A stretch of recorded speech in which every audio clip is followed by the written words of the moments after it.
दोस्तों 17 दिसंबर 1995 एक Russian transport विमान AN-26 कराची से ढाका के लिए उड़ान भरता है, जो कि ढाका न जाके वाराणसी लैंड करता है।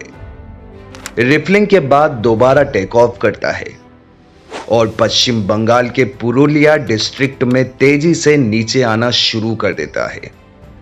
लगभग 15 मिनट में वो पुरुलिया के आसपास एक गांव में लगभग 4000 किलो के हथियार गिराता है। फिर थाईलैंड जाता है, वहां रिफलिंग के बाद कराची के लिए उड़ान भरता है और फिर से इंडियन एयर स्पेस का यूज करता है। लेकिन इस बार एक इंडियन मिग उसको मुंबई एयरपोर्ट पे उतरने के लिए मजबूर कर देता है। उस विमान में 7 लोग मिलते हैं।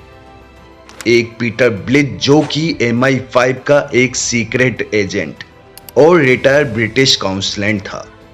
दूसरा दीपक मणिकन, एक इंडियन एयरफोर्स का बंदा, और 5 रशियन। CBI इन्वेस्टिगेशन में एक और बात सामने आती है कि उस विमान में 8 लोग थे। इस 8वें बंदे को मुंबई एयरपोर्ट से ही गायब कर दिया जाता है, जिसका नाम किम डेवी था, जो कि डेनमार्क का था। 30 अप्रैल 1982 को कलकत्ता के विजोन सेतु पे एक टैक्सी से आनंद मार्ग के रास्ते पे 16 साधु और एक साध्वी को बाहर निकाल के पहले खूब मारा जाता है। फिर दिन दहाड़े पूरी भीड़ के सामने इन 17 लोगों को जिंदा जला दिया जाता है। ये पूरा नरसंहार CPIM अंजाम देती है, जिसकी सरकार उस समय बंगाल में थी। अब आते हैं मेन स्टोरी पे। पूछताछ में पीटर ब्लिच बताता है कि ये सब हथियार आनंद मार्गियों पे हुए अत्याचार का बदला लेने के लिए और कम्युनिस्ट के लोगों से लड़ने के लिए गिराया गया था। सोचने वाली बात है, 12 साल बाद जिसका मास्टरमाइंड किम डेवी था, जो कि एक आनंद मार्गी था। उसके बाद बताता है कि MI5 को उसकी पूरी जानकारी है और उन्होंने बोला है कि वहां की सरकार और रॉ को इसकी जानकारी दे दी गई है। तुम्हें पकड़ा जाएगा और फिर उसके बाद तुम्हें वहां से निकाल लिया जाएगा। लेकिन जब MI5 से संपर्क साधा जाता है तो वो पूरी तरह से मुकर जाती है। फिर इन 7 पे केस चलता है और उम्र कैद की सजा हो जाती है और किम डेवी के खिलाफ इंटरपोल रेड कॉर्नर नोटिस जारी कर देती है। 2004 में टोनी ब्लेयर भारत आता है। पीटर ब्लिच को छोड़ने की बात होती है और सबसे मजेदार बात, पीटर को छोड़ भी दिया जाता है। उधर किम डेवी नोटिस जारी होने के बाद भी खुलेआम घूमता है, मीडिया बाइट देता है। 2010 में अर्नब गोस्वामी के एक प्रोग्राम में पीटर ब्लिच और किम डेवी एक इंटरव्यू देते हैं। किम डेवी बताता है कि मुंबई एयरपोर्ट से निकलने के बाद वो पुणे जाता है और वहां से वो पप्पू यादव के घर जाता है, जिसमें उसकी मदद CBI का एक सीनियर अधिकारी JK दत्त करता है। पप्पू यादव उसको भारत से डेनमार्क जाने में मदद करता है। अब बात आती है इस पूरे अध्याय में कांग्रेस सरकार की।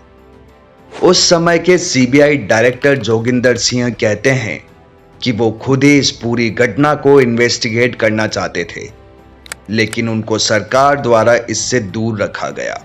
आखिर क्यों? 1995 के बाद से किम डेवी खुलेआम कोपेनहेगन में घूमता रहा और मीडिया बाइट देता रहा, लेकिन CBI कहती रही उसे नहीं पता कि वो कहां है।